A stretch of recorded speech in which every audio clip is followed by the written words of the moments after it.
ago. I left the Bronx years ago. Did you not have... Dude, I left the Bronx years ago. Okay, I'm just using that as an example because that is the community that you're the greatest part of. I can't use... The second that I try to use Georgia as your community, the first thing you're going to tell me is, well, I'm not from there. I don't know nobody. So I just use Bronx as an example because you were born, bred, and fed there. Right. I left there when I was 14. Okay. 13 to 14. I went to another area. Okay. So then let's eliminate. When I went to that part of New York, in that area, right, I was trying to build certain things with my age group.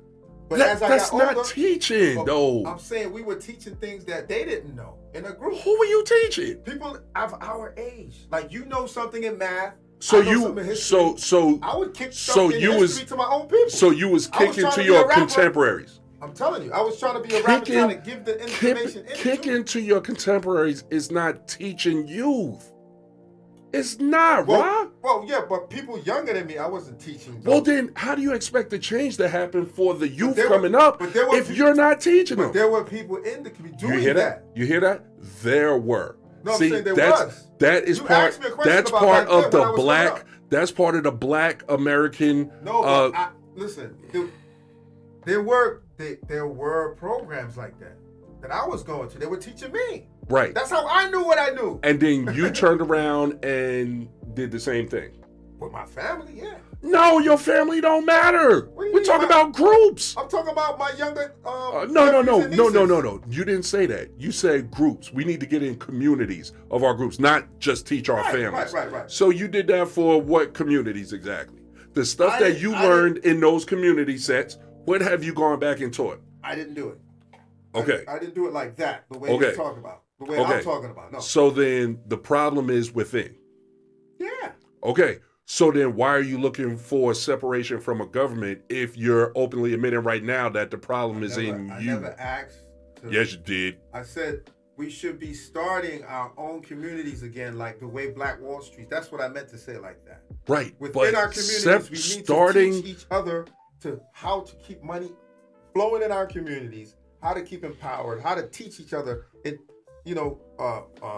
education of our ancestors, people who were doing certain things as examples. Okay. Not just to say, oh, I know all of the people who are black who had diamonds in them. Simple question. I know all the black people who flew into space, just to know it. All right. Simple question then. If you're not going to do it, who's going to do it? Who gets tasked with doing it then? Those who like to teach.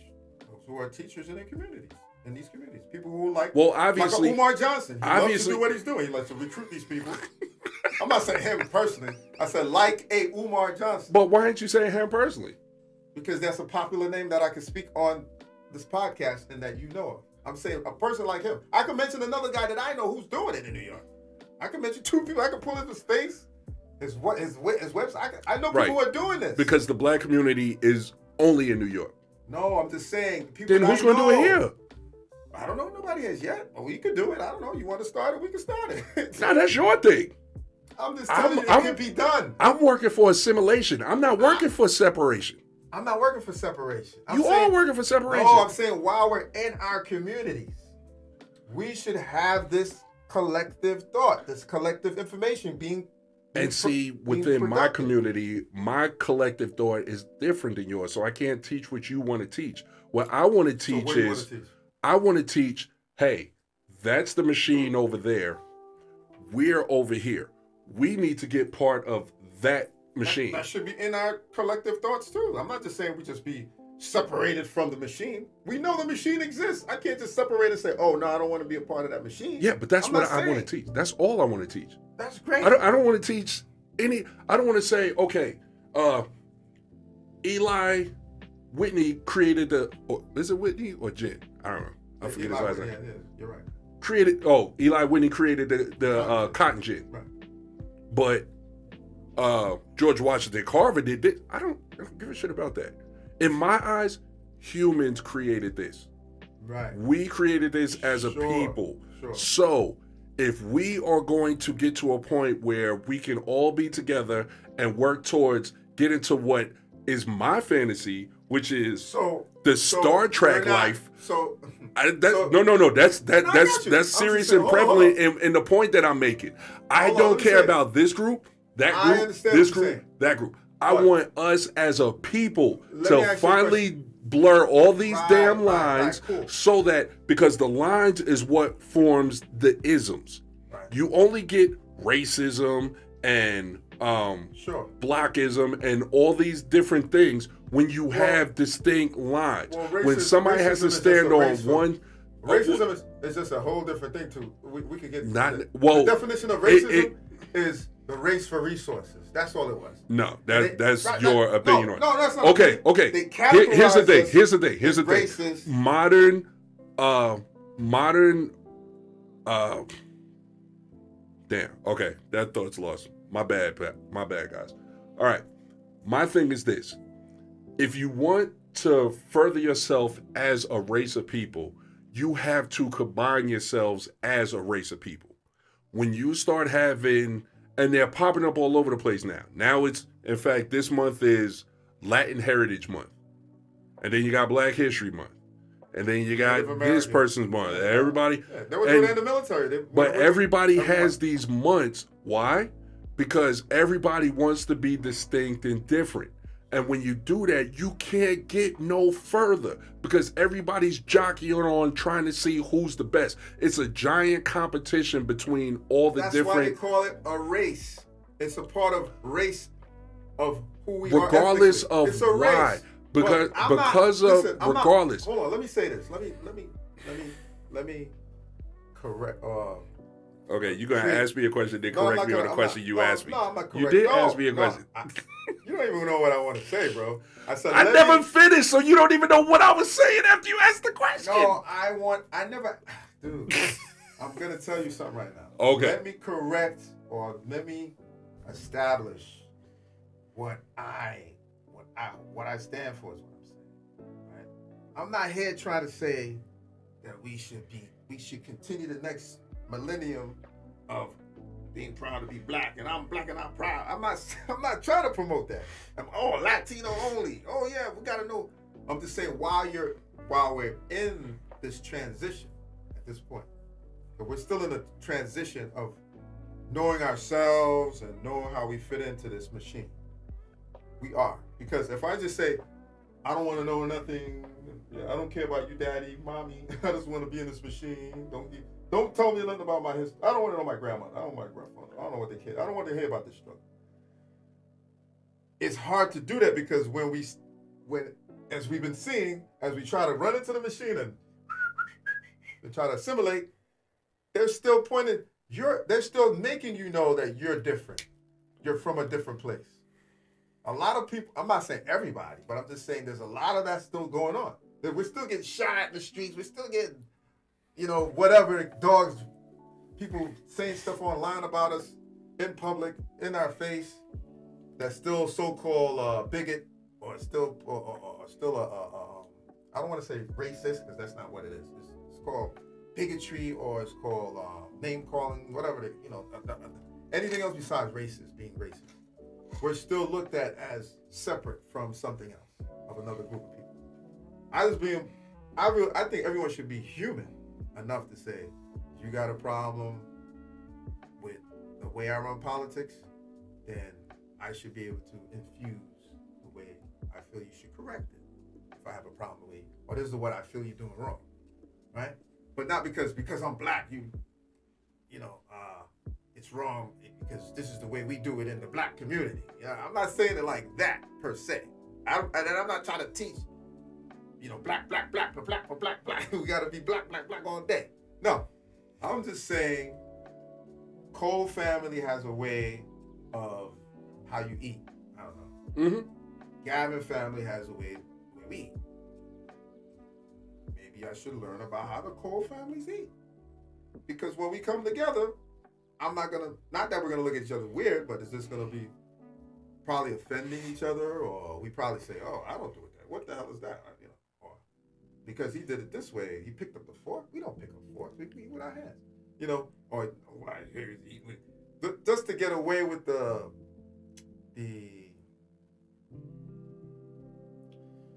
the things the nuances that creates this division over time.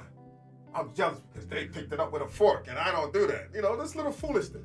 I want to get away from all of that. So I'm saying, yes, maybe at this point in my life, I should learn the etiquettes of the Coles house. And Cole should learn the etiquettes of my house, the way I do things. Maybe that was a little stupid example, but I'm just saying. No. Something else, let's say, I don't know. I think you gave a great example. I really do. That's the way I'm looking at it. But here's the problem. And at the same time, during that transition, we could start getting away with, like you said, not having to worry about that part of history anymore. We could get away with the little stupid part of history, but the learning about, okay, I'm going to teach my children, because they need to teach their grandchildren, that this house belongs to them and why it belongs. I got the title to it, and your great-great-great-grandmother handed it down all the way to me. And now I'm going to show you how to create this title and how to get ownership to this house and how to keep ownership forever. What you just said is absolutely right. However, that's right on the small picture. Now, I'm going to go back to the example you just gave because it was a great example. Team Bear eats like this. Team Ra eats like this. What does that matter if Team Bear and Team Ra are both needed to colonize the moon or colonize Mars? It's small potatoes. It is. And it stops if we go back to like what you said. Team Bear's looking at Team Ra like, y'all, you eat with a fork? I can't be a part of that. Look at this. They're morons. They eat it with a fork. The food's right there. Just scoop it up and eat it. It leads to bigger and that things. Literally, it sabotages the bigger things later on. And that's what I'm saying. That's why we went to war for stupid little things. But that's exactly the point that I've been trying to make this whole time. All that little stuff, hey, we got to know this, we got to know this. You over here, you should know this and you should teach this because I want you to teach it. Repeat the worst part of life anymore. We want to. That's why I'm teaching you. That's why people say, hey, don't touch the fire. That's why your mother told you, don't touch that because it's going to burn you. But you want to know it. You want, I don't care. I want to still know. It burned me. Okay. Right? But I told you something. Right. But I gave you a lesson about it. Right. And you gave the lesson. You gave the lesson. You gave a vital lesson. But that's not what we're talking about. Vital lesson, of course you should. And it don't matter if you're Team Ra and you're purple or you're Team Bear and you're blue. If fire burns, fire's gonna burn. Yeah. It don't matter. So that's a vital thing. But see, what you were talking about before was, I want to know about this black person did this and this black person did this, and you're from here and you should know this about being from here. This is what I'm trying to say. For a child to know. To me, that if you eliminate all of that and you teach the child, here's where we were as humans, and here's where we are as humans, and here's where we're trying to get as humans. Yeah, you do everything in your power to get from A to C. You get moving and get over there. Now, if you get hung up on what happened to you before A and how you were treated before A, that's going to cause you to have friction with the people at B, and that's going to cause an issue, which means C goes further down the line. You never heard me say anything about, you need to know all the way before A. You did. Hold on. I never said that if you don't know it, that you need to know this, and if you know the bad part of this before A, right? In order for you to move forward. I'm saying that when you study your history about the past, you should know about things like Benjamin Banneker, Christopher Addicks. These people did these things because that's going to set an example of a foundation of people like, I'm something I could image that of my ancestors, what they did, for me to go forward to say, I want to be that guy. Why would you need that? No. It's a good influence. No. You shouldn't want to be no guy. You should be the best. You should be the best Sun Ra you could be. Right, but I'm saying your child should be the best Sun Ra Jr. he could be. Right, but what I'm saying is, if the second you start looking at somebody else's accomplishments to drive you, you start developing esteem issues. Sure. So then we should never teach about any history about the Ramses and what they did and the nations. We shouldn't teach anything about. We shouldn't teach the color. We shouldn't teach the color of the things that people did. We can teach man invented. I'm not talking about the color. No. You do start talking about Banneker. I never said who was a black man. I just said let's teach him about. We already know he looks like me. Yeah, but you didn't sit here and say teach him about Benjamin Franklin though. Because we're already learning him. Is what I'm saying. I'm saying add to the curriculum. Add everybody to the curriculum. I want to know about the Chinese guy who did something. I want to know about the black man. I want to know all of it. That's what I'm saying.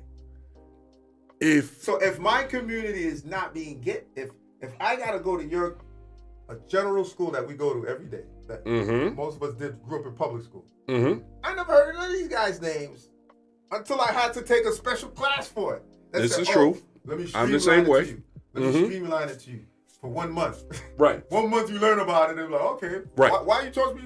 I don't remember that stuff. Right. That's what I'm saying. You should, from youth, let them know the different things about these different peoples. But because they did contribute to the society. Of course they did. That's all. But what I'm saying is, there's a black way to do it. No. But what happens when you do that, you draw those lines of dissension in the sand.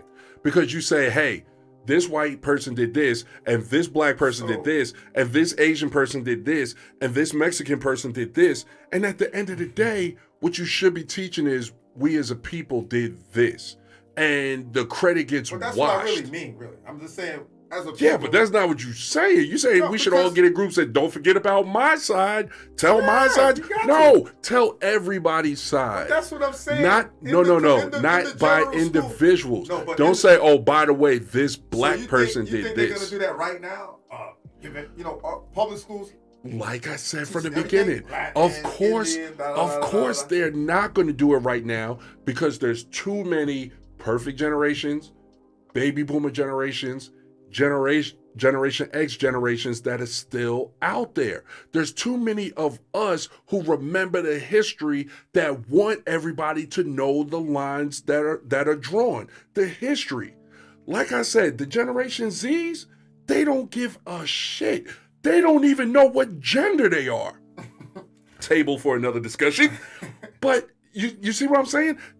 That stuff doesn't affect them. They are so over it that they don't care who Banneker was. They don't care who Washington Carver was.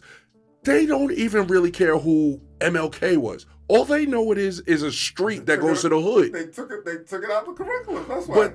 But what I'm saying is, purpose anyway. What I'm saying is that's because for the greater good. Now, if they go the other way, if they completely take only the people that have prominent roles in our history out, but leave all theirs and glorify theirs, then that becomes the problem. But that's not what they're doing.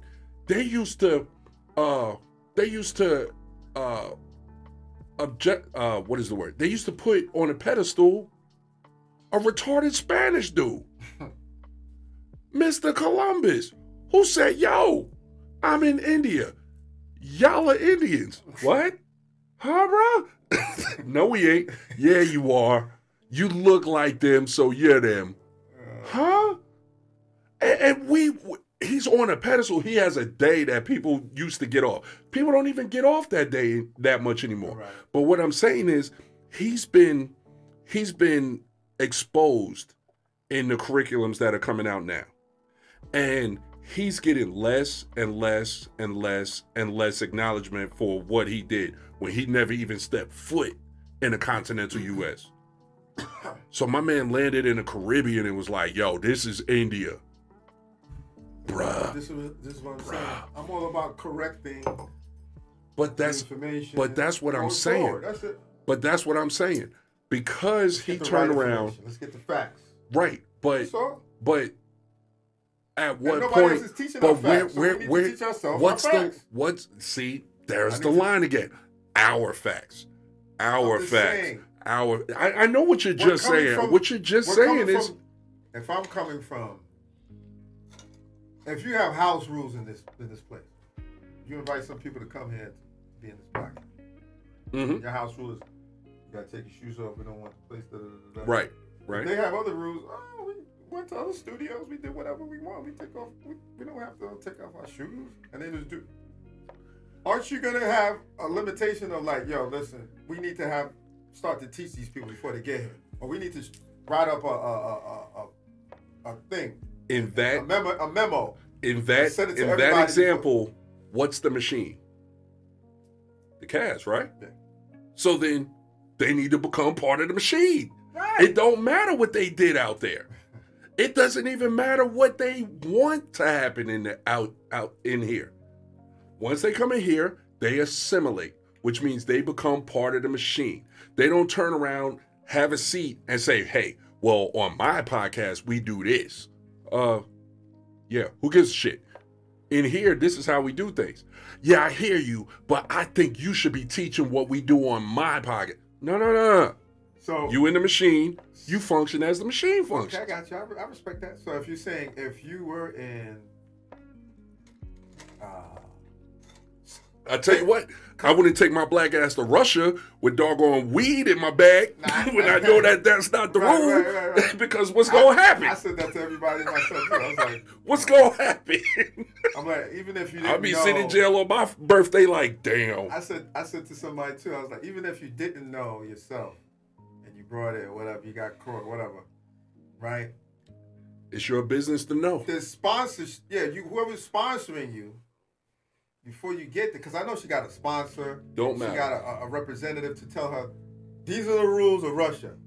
I know she got it. Because I said, I used my, what we went through when we went to countries. Right. And I spoke to that same person. I said, listen, when we used to go to, when I was in the military, we were briefed. Right. Before we got there, they said, these are their rules. These are what they don't like. Right. These are the customs. If you put the the chopstick sticking in their food up, I remember it's that from yesterday. It's a problem.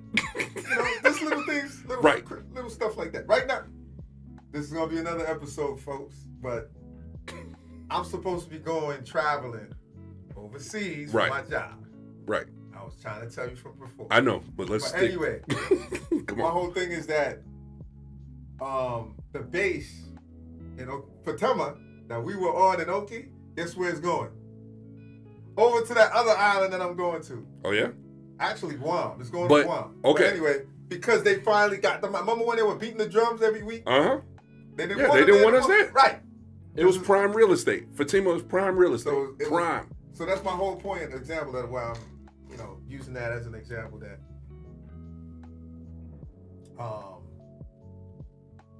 and I get what you're saying that we're the minorities in the majority nation of people. We should collectively deal with the machine of the rules that they set and just assimilate in order for us to become more agreeable human beings here. Or to continue to get, instead of fighting for what we want, we're going to get it if we just assimilate and accommodate. It sounds fucked up. No, I'm just saying, that's what you're saying. Right. And I get it. It sounds Uncle Tom-ish, Sambo-ish. No. It sounds that way. I get what you're saying. But that is the way. I understand that. But what I'm saying at the same time. It's the way of the Borg.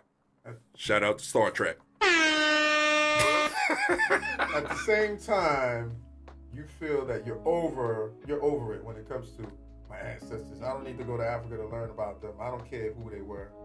I'm here now. I'm an American. For the last 7 generations, I don't need to know them. If it's only an option if I go back there or discover who I was or do a swab and check my history. Absolutely. Okay. For me personally, absolutely. All right.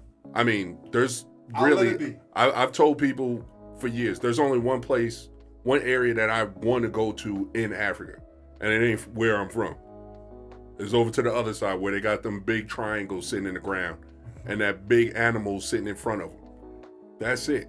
Outside of that, I have no desire to be in Africa. None. no other part. And that's I know what people are going to say about that, but that's just my pull. That's my pull. That's my bag. This is how I was as a child. I'm gonna tell you straight up. When I was 5, 6, 7, just hearing the accents in my house. You know what I'm saying? I was born to hear, because to me, my family, they were talking another language. So it's always intriguing to know something else outside of what I was, in a sense. Not that I didn't want to be myself, but in order to know myself, like, okay, my parents are speaking like they're from somewhere else. Mm-hmm. What is that? I want to go there and check it out. So in my mind, as I got older and older, as a preteen, not even a preteen, I was like, before I turned 10, I was reading the encyclopedias, like, oh, Japan, looking at the designs, and I want to go there, I want to check it out. And then I realized my brothers went there, because he was in the Marine Corps before me. My other brother was in the Air Force, and he was over there in Philippines. And I'm like, oh, I want to go to that country. I wanted to just learn about these other places. Because I know that America wasn't the end-all of all. You know, in New York, we had, the only best thing about you and I growing up in New York, you know, was that you have all these multicultural, well, I don't know about your street, but my street was like 30 different ethnic groups on one block. You know what I mean? Before I leave my block, there's like 30 countries of people. I have friends from all over the world, Latin countries especially. You know, 90% was Latin on my block. My whole point is, it just intrigued me to want to, oh, you're from Australia? Oh, you're from Colombia? I always, you know, when I looked at it in the book, you know, the tropical trees, I always, because that 4 seasons of being cold, one season, and being warm another, and then drastically hot another, and then back to warm, and then cool. The 4 seasons was like, yeah, all right, I had enough of this. You know, and I was luckily enough for my older brother, he was in the Air Force, you know, he's 18 years my senior, so he used to bring us back down south during the summers. So that was even something, that was like another world for me too, coming down south at an early age, at 10, 11, and 12. You know, at that early age that's very impressionable for me to see. Plus I went to Jamaica, you know, as a 14-year-old. I saw my grandmother the first time. She was living very indigenous, you know what I mean, in the bush still. You know, her house was literally a 4 by maybe 10 feet. No wall in the front. It was only 3, it was like a shed, open shed. Roof, 3 sides, left, right, and the back. Yeah. You know what I mean? Picture on the wall of Jesus. You know what I mean? Console with a transistor radio. Shout out to grandmas. You know what I mean? And she All was of probably, them have it. Yeah, and she was probably in her 90s. I didn't know, because when she died, like 7, 8 years later, she was 103 or something like that. Wow. Good and stuff. She was still living good, you know? Mm-hmm.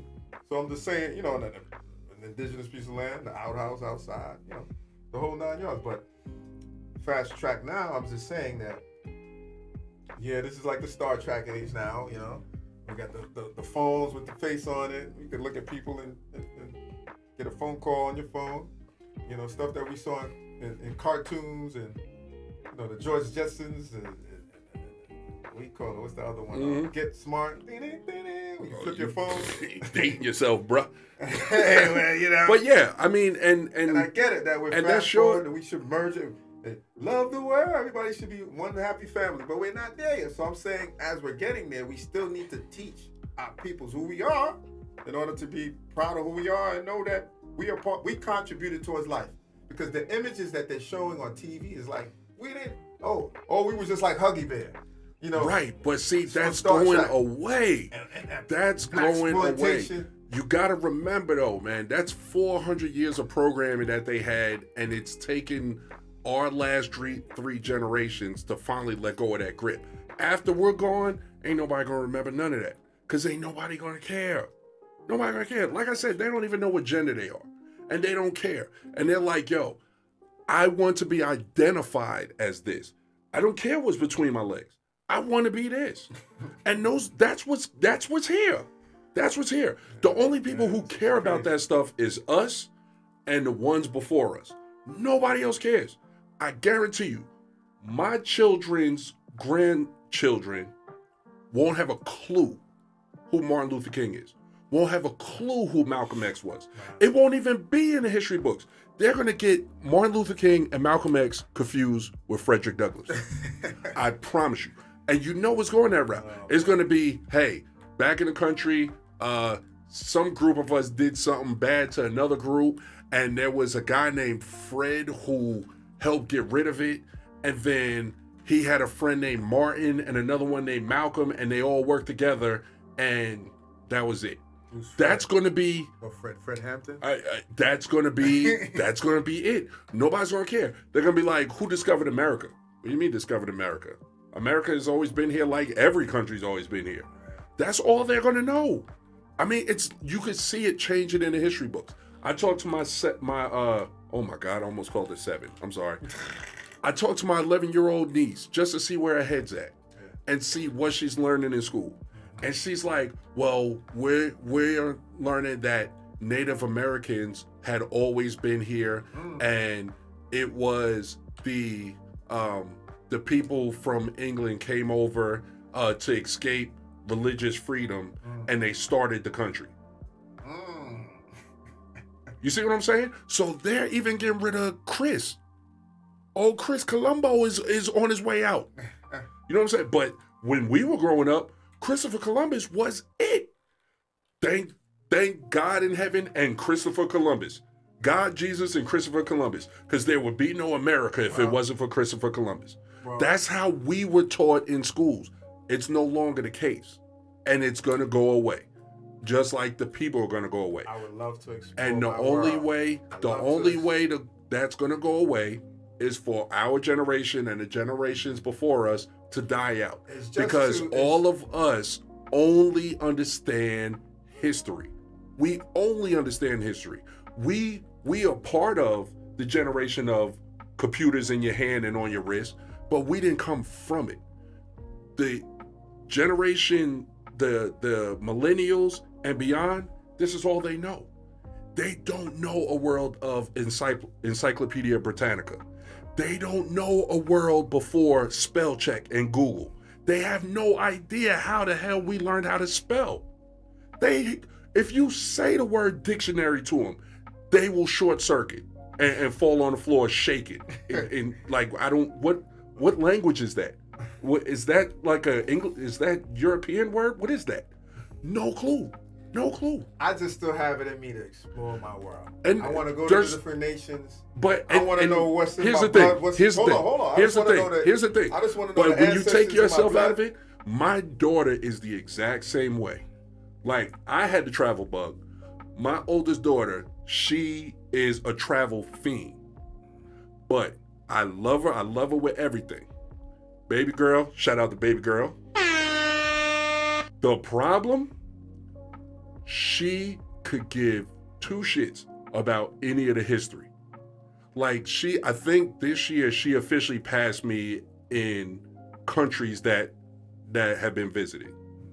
Like, and I'm not saying I'm this world globetrotter or anything. I mean, I've been to 15 different countries.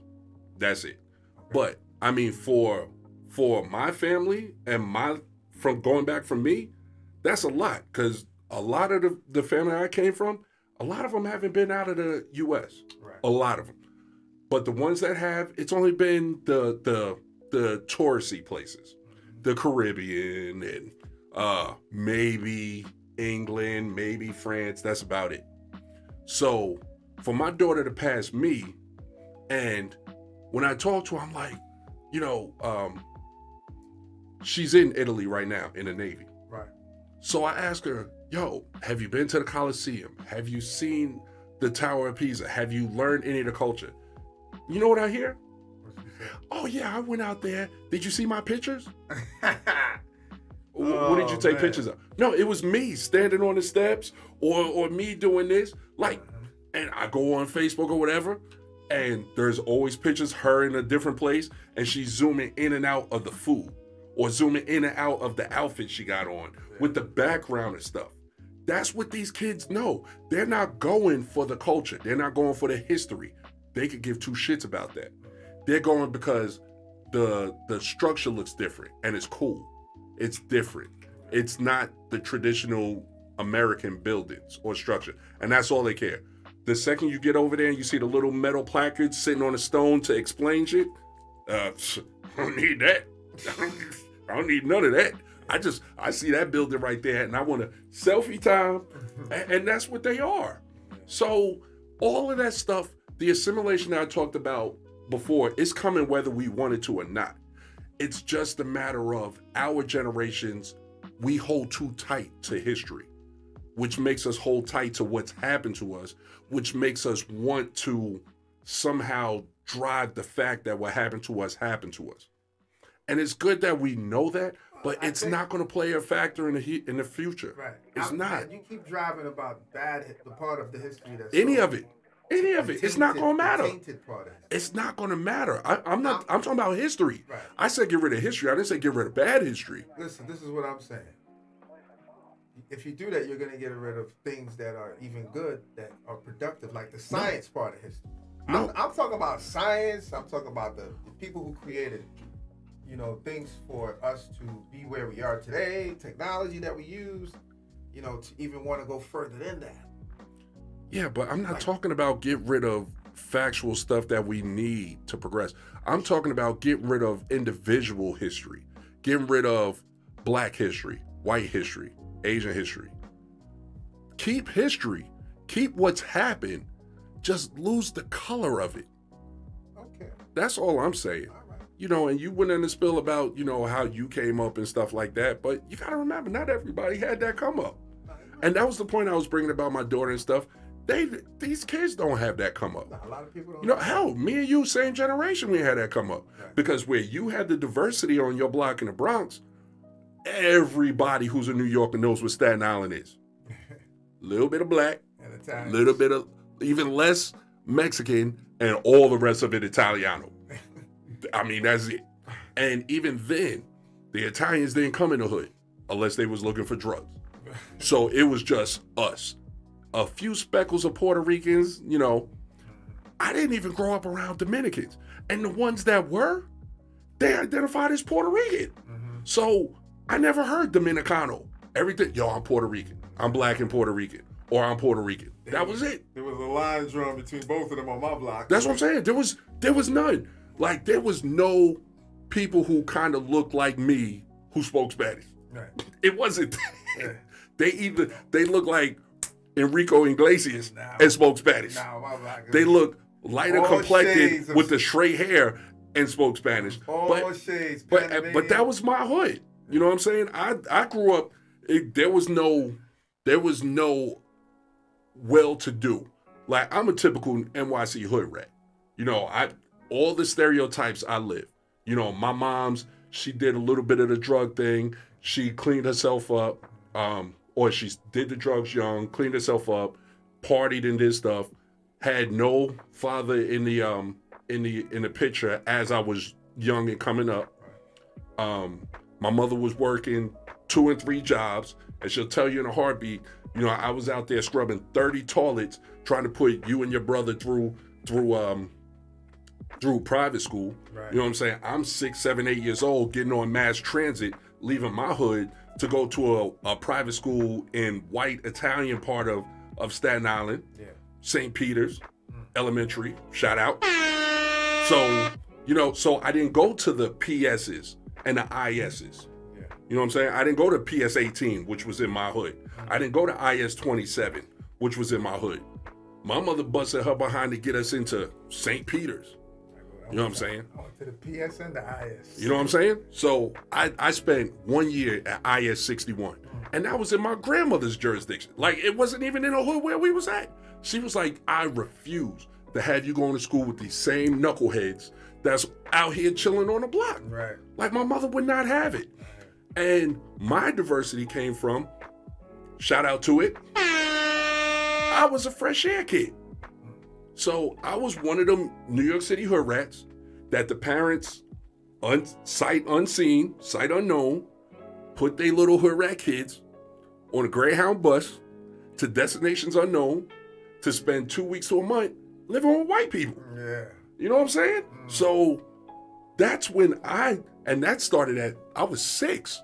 Can you tell the public what the fresh air student was? I just now said it. I know, but I'm saying, where was it? Huh? Where did they bust you to? Oh, I went to Vermont. Oh, okay. So I was in Vermont. And you lived there for how long? Shout out to the Westovers. My family, like to this day. The kids that I grew up with, Vermont, nobody can tell me different. That's my little brother and my 2 little sisters. Period. And if they call me and they need help and they need something, I'm gonna treat them just like my brother that was raised in the house with me. So you lived there for the summer? Yeah. Yeah. So they bust us out of Port Authority. So had to take Staten Island Ferry to the Battery, get on some trains, get to Port Authority, and then they literally put all of us ghetto kids, blacks, Puerto Ricans, that was predominantly it, put us in these, they called them cow pens, and they were literally like it. They would, you remember the metal railings that they have like at New Year's and all that to keep people back, the barricades. Yeah. They fenced them off into squares, and they put a letter in the square.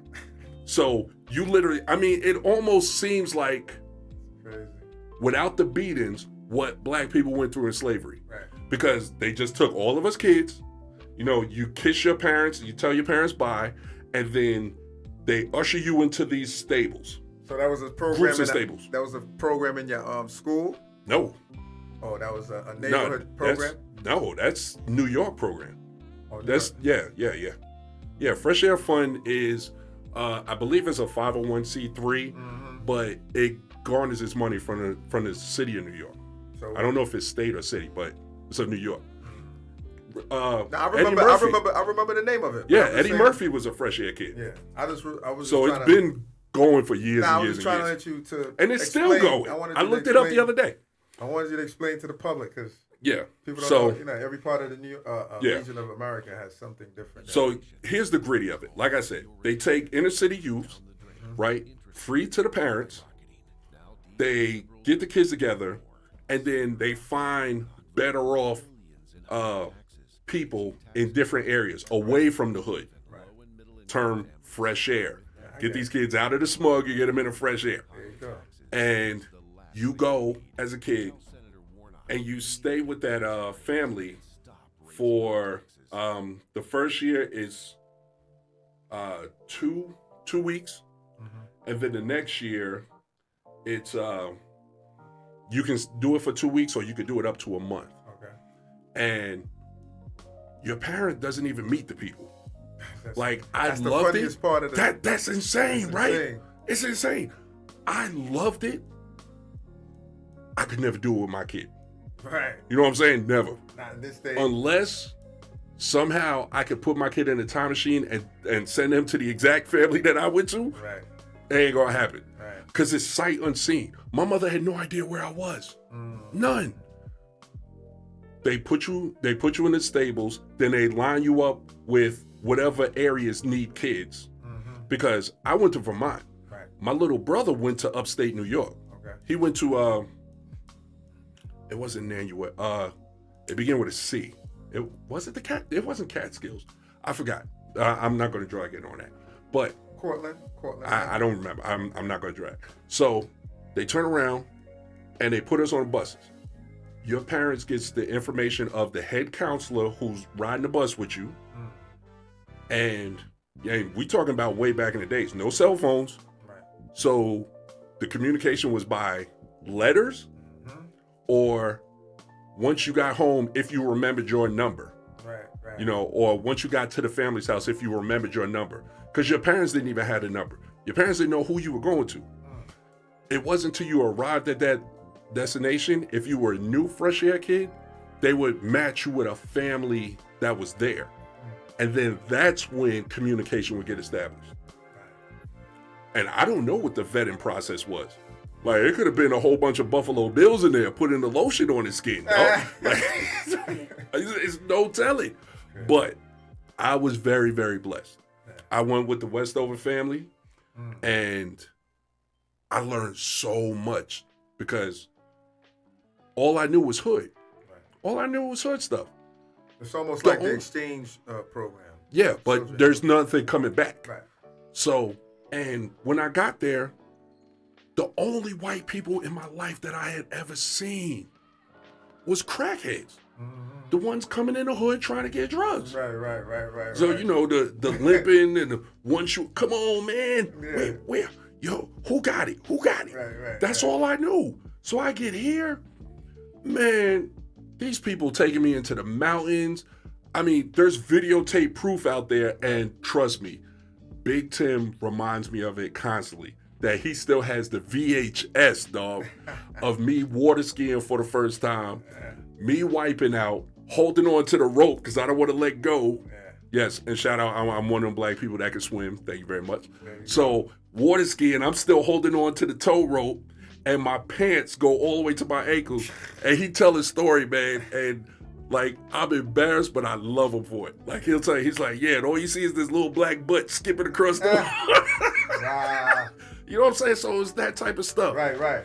We went out camping. We would always leave his area in St. Albans, Vermont, and go off to Lake Champlain. Huge lake out there in upstate New York.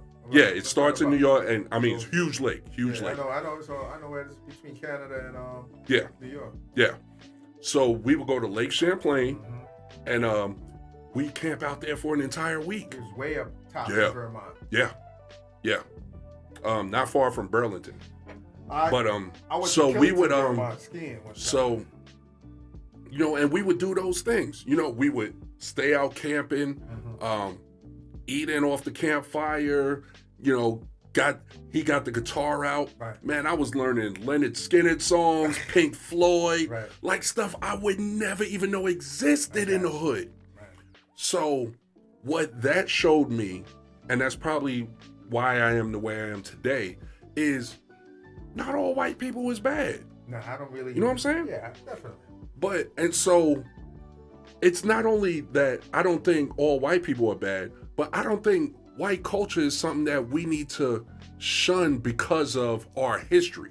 Right. Now, I'm not saying that we need to completely get rid of ours and just accept theirs, but what I'm saying is history is history. And the second you start putting colors on it is when the problems start happening. Sure. So, you know, I just feel we should all learn the good, bad, and the ugly of all cultures. But not to say to use it as a weapon, to weaponize yourself. Right. To say, oh, yeah, you know. What you do. You know, say, oh, you know, that's why I don't like white people, or that's why I don't like black people, or you know what, you know, I don't want to do business with black people. I don't want to do business with white people. That's not why I am personally trying to say what I was saying earlier about learning your culture.